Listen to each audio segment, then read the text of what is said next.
Hi, myself Shashita. I am studying 9th standard in Dhwani classes Jevargi. Today my topic is force and laws of a motion. Today I am going to give a short introduction of force and laws of a motion. In this topic we are going to know about force, SI unit of force, formula of force and types of a force, and last point Newton's first law of force. Then we are going to first point, force.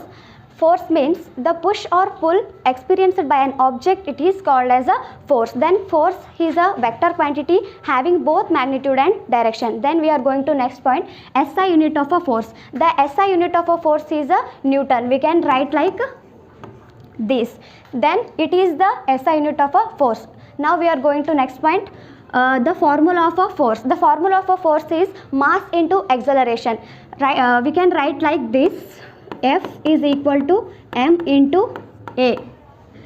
Force is equal to mass into acceleration. So it is the formula of a force. Then types of forces. There are two types of forces, balanced force and unbalanced force. So we are going to first point, balanced force. If two or more forces acts on the object which the object's experiences is no change in a state of rest or uniform motion, it is called as a balanced force. For example, I am going to apply the force on the wall. There is a no change in a state of a rest because the wall is having a more mass and the wall is always in a state of a rest. So in that object there is a no change in a uniform motion. So it is called as a balanced force. Then we are going to next point, unbalanced force. If two or more forces acts on the object, it is called as unbalanced force. If there is a change in a state of rest or uniform motion, it is called as unbalanced force. Suppose imagine that here one girl is stand. I am going to apply the force and on that girl, automatically the girl move one place to another place because there is a change in a state of rest to uniform motion. So it is called as a unbalanced force. So next we are going to Newton's first law of motion.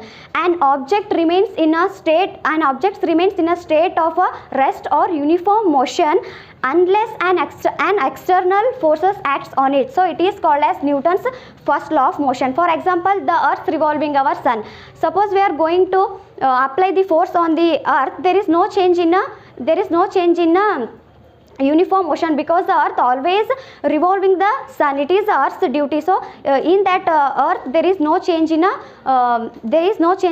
motion. Then Newton's first law of motion is also called as a law of inertia. I am going to end my seminar with these words. I hope one and all understand this topic. Thank you.